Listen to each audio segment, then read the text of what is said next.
jam wale mon bandirabe musibe tudube ndarabe ayaw pindi tv en garti e katande jomirado ngam yettinan don ko sifa e kelle gadan e jayndeji di Senegal joni palen ko jayndeji di talata sappo e joyi lewru juillet hitande ujunnaji ɗiɗi e nogas e joyi ko sifa e kelle gadan e jayndeji di Senegal eden puɗɗoro e jaynde Sud Quotidien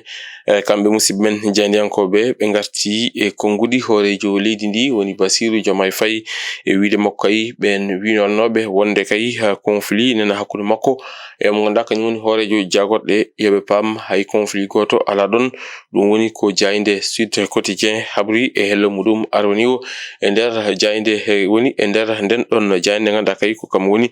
jaynde Sud Quotidien holno jirɗon e natal ngal mone mabɓe foof nena holla moso muɗum ene hollira ko woni ko weltare muɗum. Jaynde Enquête Quotidien arti jaynde nde ɓe mbi ko caggal jaltal o mo ganduɗa kañum woni hoorejo jagorɗe woni Ousmane Sonko hoorejo leydi ndi Bassirou Diomaye Faye kañum kay yalti ngam famminde yimɓe ɓeete wonde kay hay caɗele gote ɓilaki hakkude makko e Ousmane Sonko e wiide mabɓe noon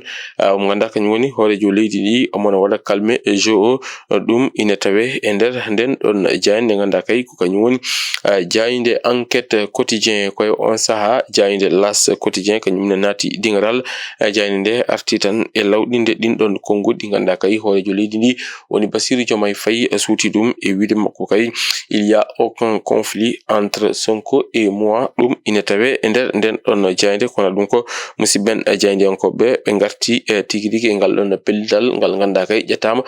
toon to Grande Théâtre National mo Doudou Ndiaye Coumba Rose mbo noon ko ngam hadde toon ko yowiti e greffage hani e brique ɗum ina tawe e nder nden ɗon jaynde nde ganduɗa kay ko kañum woni jaynde nde ganduɗa kañum woni Las Quotidien kono ɗum ko ɓe garti e nanggal omo ganduɗa kañum woni Badara Gadiaga e wiide mabɓe kay Badara Gadiaga wonama placé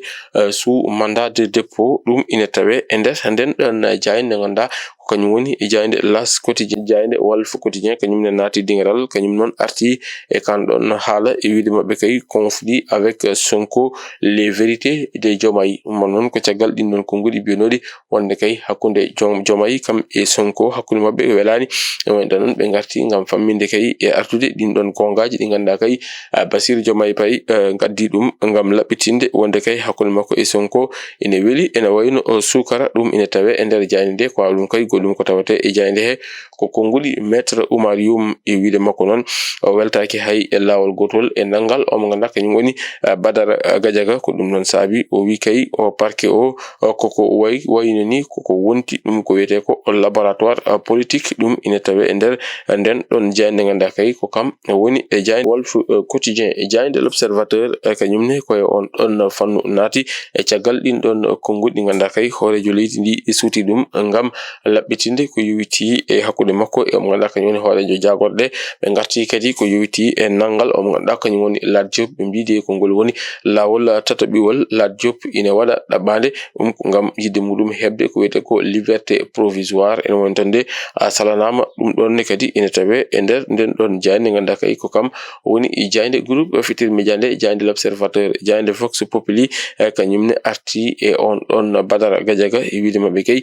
Badara Gadiaga kañum kay waɗama placé sous mandat de dépôt en wonta noon ɓe mbi noon ko rewira e ni ko fawa e dow makko ko ɗum saabi jaggal makko ɗum foof ina tawe e nder nden ɗon jaynde ganduɗa kay ko kañum woni jaynde Vox Populi ko ɗum ko tawate e jaynde Vox Populi ko konngudi omo ganduɗa kañum woni Cheikh Oumar Anne noon jaaɗo kanɗon landa wiyete que nouvelle responsabilité mo ardi Amadou Ba kanko ne o suuti konngudi Gulɗe Diaw fewnude ɗum e omo ganduɗa kañum woni Ousmane Sonko hoorejo jagorɗe ɗe ɗum ina tawe e nder nden ɗon jaynde ganduɗa kay ko kañum woni e jaynde Vox Populi jaynde gendire nde Le Soleil kañum ne arti koye on ɗon alhaali e wiide mabɓe kay hoorejo leydi ndi Bassirou Diomaye Diakhar Faye kañum kay laɓɓitini wonde kay conflit ala hakkude makko e omo ganduɗa kañum woni hoorejo jagorɗe makko ɗum ina tawe e nder jaynde nde o hollitini kadi o ɓeydimiti hesitinde hoolare makko fewte omo ganduɗa ko kañum woni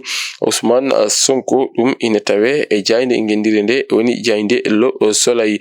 Jayde rewmi quotidien ko on fanno natiri be mbitande ko horejo leydi ndi Bassirou Diomaye Faye caggal din don kongudi di Ousmane Sonko surno kanko horejo leydi ndi Bassirou Diomaye Faye o yalti e dejjere makko wala bitini o fammini yimbe wonde kay hay caddele gote bilaki hakkunde makko e mo ganda kanyum woni Ousmane Sonko dum ina tawe e nder jayde nde ko don kadi be gatti e o mo ganda kanyum woni Badara Gadiaga mo banda kay wala ma placé sous mandat de dépôt dum ina tawe e jayde rewmi quotidien gasneten rubinu meden jaydeji ko e jayde coftal ballinde jayde point actu sport kambe non be garti tan ko on don coupe d'Afrique nation féminine balaw ton to leydi Maroc be mbi non Sénégal kanyum kay woni meilleur troisième wade non Sénégal ma dañ fartang wade disputé dawal quart de finale dum ko yuti e on don coupe d'Afrique féminine on non Sénégal na be non potite ko e ben don me ganda kanyum goni les bayana mo Afrique du Sud en wonta non be garti e kadi e on don suspension mo ganda kay